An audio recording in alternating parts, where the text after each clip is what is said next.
제가 리더로서 프로젝트를 진행을 했을 때였습니다. 해당 프로젝트는 커뮤니티를 운영을 하는 프로젝트였는데요. 당시에 저는 3명의 팀원과 함께 그 프로젝트를 진행을 했었습니다. 해당 프로젝트는 크게 4단계로 이루어져 있었는데요. 기획, 모집, 운영, 마무리였습니다. 사실 그 프로젝트를 진행하면서 기획과 모집까지는 굉장히 순탄하게 이루어졌었는데요. 문제는 운영을 함에 있어서 발생을 하게 되었습니다. 바로 팀원들이 제 마음처럼 따라주지 않았던 거였죠. 커뮤니티를 운영을 함에 있어서 참가자가 보다 커뮤니티에 몰입할 수 있도록 돕는 것이 저와 팀원들의 역할이었는데요. 근데 아무리 봐도 제 눈에는 팀원들의 노력이 굉장히 부족해 보였습니다.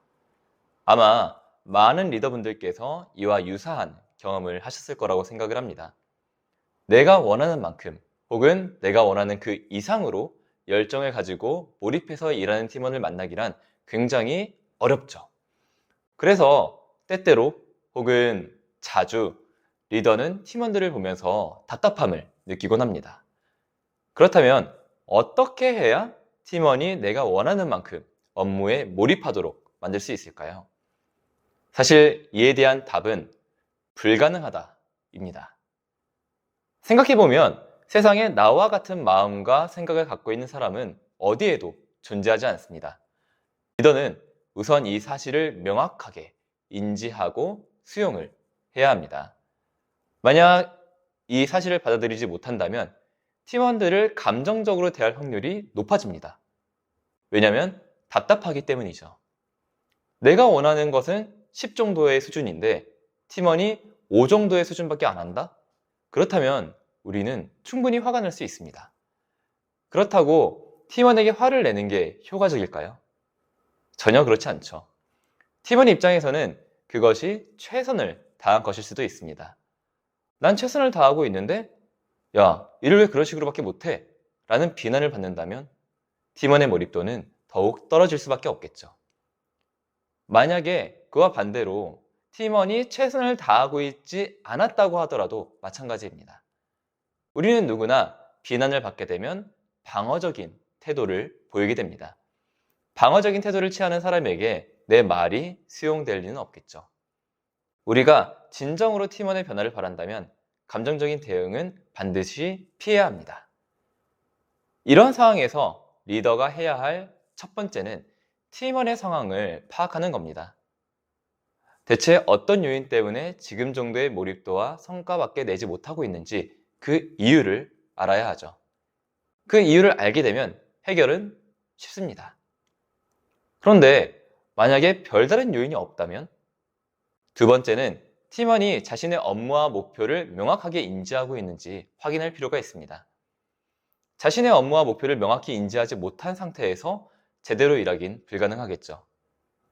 만약에 업무와 목표를 팀원이 명확하게 인지하지 못한 상태라면 팀원에게 업무와 목표에 대해 명확하게 인지할 수 있도록 도우면 됩니다.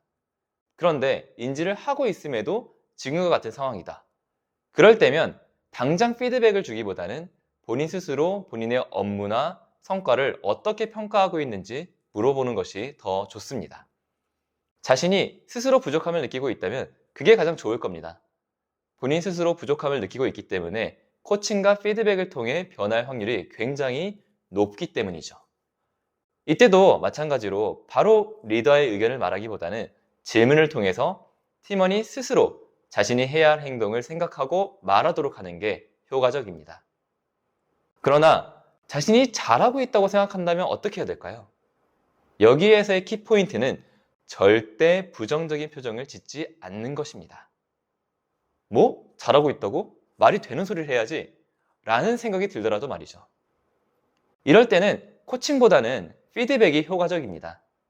본인이 스스로 본인의 문제를 인지하지 못하는 상황이기 때문이죠. 피드백을 줄 때에는 칭찬으로 시작해서 어떤 부분에서 아쉬움을 느꼈는지, 그리고 그 팀원에게 리더가 무엇을 원하는지를 구체적인 행동 중심으로 매우 짧고 명확하게 전달해야 합니다. 예를 들면 이런 거죠. 김사원에게 A에 대해서 매번 감사하고 있어요.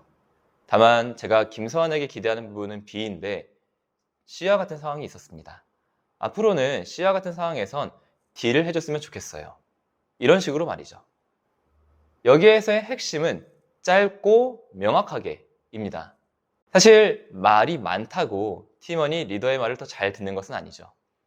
우리가 다른 사람의 말을 잘 듣지 않는 이유는 감정적인 이유 때문인 경우가 많습니다. 때문에 사족을 붙이는 것, 그것은 아무런 효과가 없습니다. 오히려 효과가 떨어지게 되죠. 따라서 대화를 나누기 전에 미리 이런 상황까지 가정해서 내가 하고자 하는 말을 짧고 명확하게 정리한 후에 대화에 임하는 것을 추천드립니다. 마지막으로 이런 대화의 마지막은 언제나 팀원에 대한 격려와 지지의 멘트로 마무리해야 합니다. 아무리 감정을 담지 않고 말을 하더라도 팀원 입장에서는 부정적인 메시지를 받은 것이니까요. 따라서 격려와 지지의 멘트를 통해 나는 당신을 신뢰합니다 라는 메시지를 전달하는 것은 매우 중요합니다. 오늘 준비한 내용은 여기까지입니다. 다음에 더 좋은 내용으로 찾아뵙도록 하겠습니다. 감사합니다.